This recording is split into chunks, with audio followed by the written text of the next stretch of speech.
Hi everyone.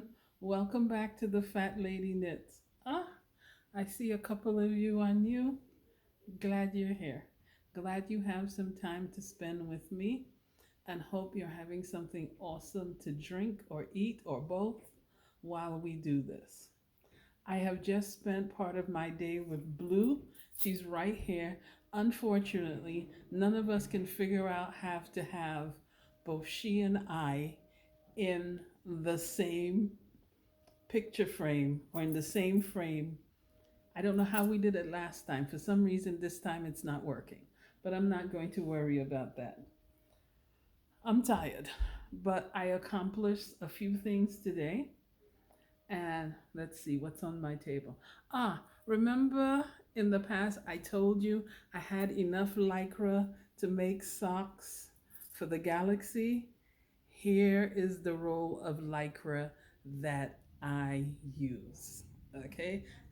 Okay? Aliens can line up. So can everyone on the. That's how much lycra is on this ball. And I found it on Amazon. Not Amazon. I found it on eBay. What I looked for, because I get the deniers mixed up, what I looked for was someone selling cobweb lycra. And this has worked perfect for socks. And I do not thread it all through the yarn carrier. I just find a place to slip it where it will stay so it can just feed because it does not need tension on it. Okay, but this is awesome. I don't even think, as many socks as I'm going to do this year, I would be highly surprised if this finishes this year. I really would. So, what did I do today? Well, let me show you a little sock snake. It's not a long one. It's how many pair? Okay, here's my cast on bonnet.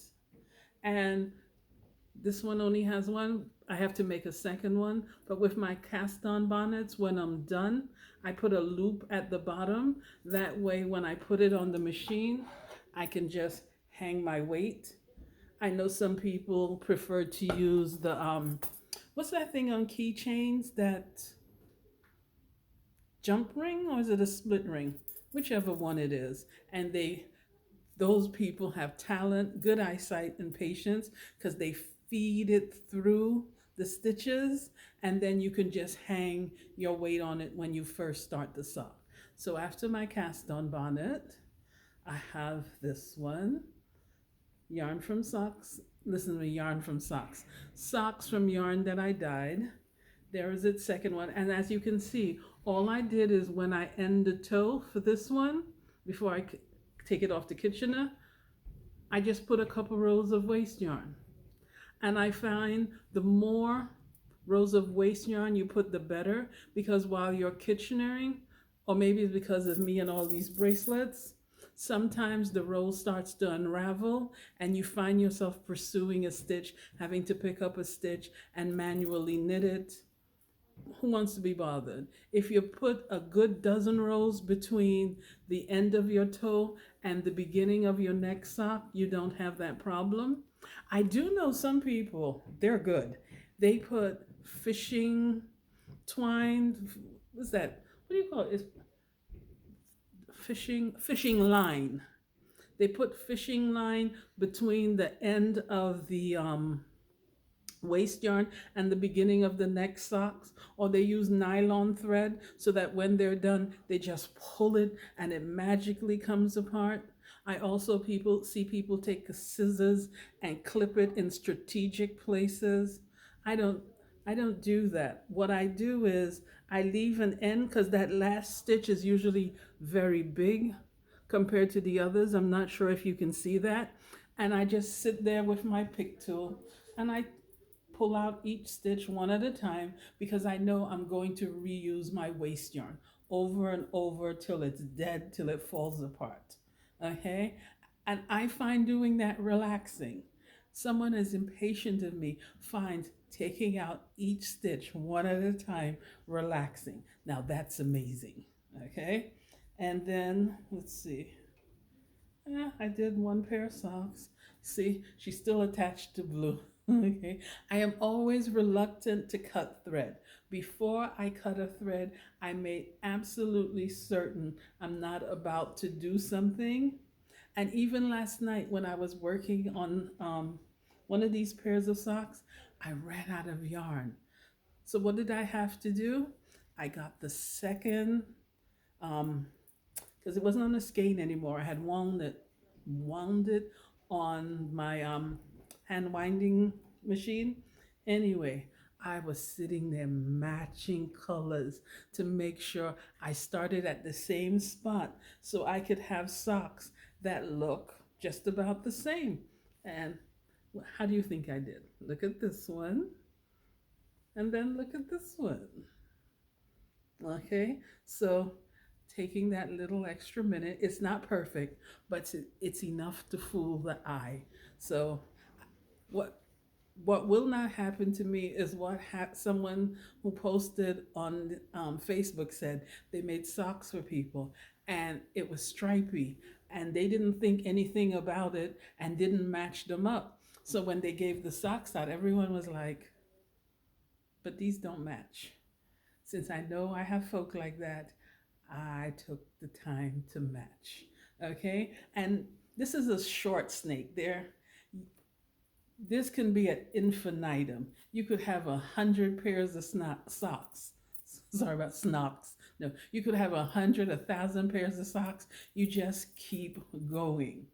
And while I have this here, where is that? Ah, there it is. Because people want to know, how do I use this? Okay, let's go back to where the cast-on bonnet is. After a while, the cast-on bonnet will be too long. It'll be hanging closer to the floor.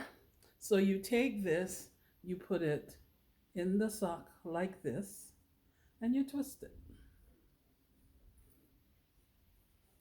Okay? When you twist it, no, I didn't do it right. Hold on. Okay, let's pretend. Okay, let's try it with the cast-on bonnet. You put it like so, and then you twist. Yeah, it's easier to see it then. Okay, so let me try that so you can see. You put it in like that. Okay, this side is facing down, and you twist it.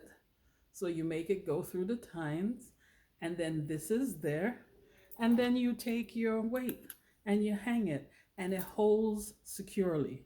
You don't have to worry about it. As long as you've done that, it's not going to hit the floor.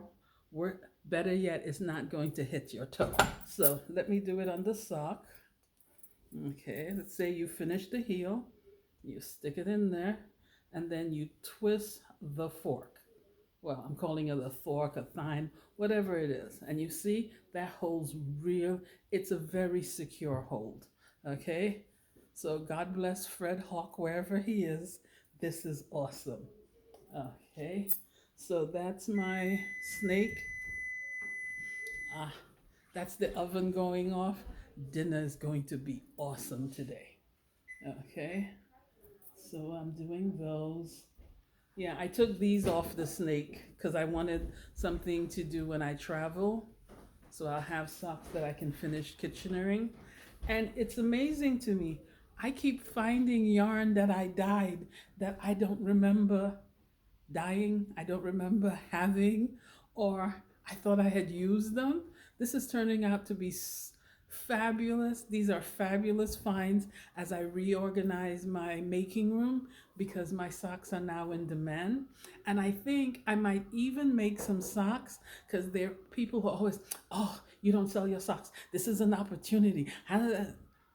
I'm going to make them put their money where their mouth is. I'm going to make some socks in different sizes and different colors. And when they go, well, do you sell your socks and how much? I'll mention and they'll be like, oh, and I will pull a pair out. Here you are. Give me your money and take the sock. God bless. Okay? Because everybody has advice. They don't understand when you do things for fun. Okay? Which leads me to the subject. Because as I said, people are constantly asking, do I sell my socks? Why don't I sell the socks? You can. The princess is cooking, so you can hear the cracking of the parchment paper that she's working on in the background. It smells good. And I'm definitely gonna be. I volunteer to be your taster. Okay. You can make socks and you can sell socks, but chances are you're not going to sell enough socks every month to pay off your mortgage or your rent, your light bill, your phone bill, your gas bill, your grocery bill, your transportation, your entertainment. That does not mean you should not try and sell your socks. That does not mean people will not buy your socks. But unless there's something really magical or mystical, just everybody suddenly needs your socks, you're not likely to be able to live just from making socks. You might have to supplement that as a teacher because there are lots of people who have grandma or great grandma or granddad or auntie's old sock machine, and they need or would like someone to give them some in person lessons because some people find these intimidating. I know I didn't find the machine itself intimidating. The Ribba though. Oh my God. I can give you some Ribba horror stories. Which reminds me, speaking of the Ribba, and sometimes things it doesn't click. When I dye my yarn, it tends to pool, which I love. And I know when I make individual socks from yarn that pools, they never match. So it's easier just to do a tube and do the afterthought heel and the afterthought toe. But I thought that's what everyone was doing, but I'm wrong.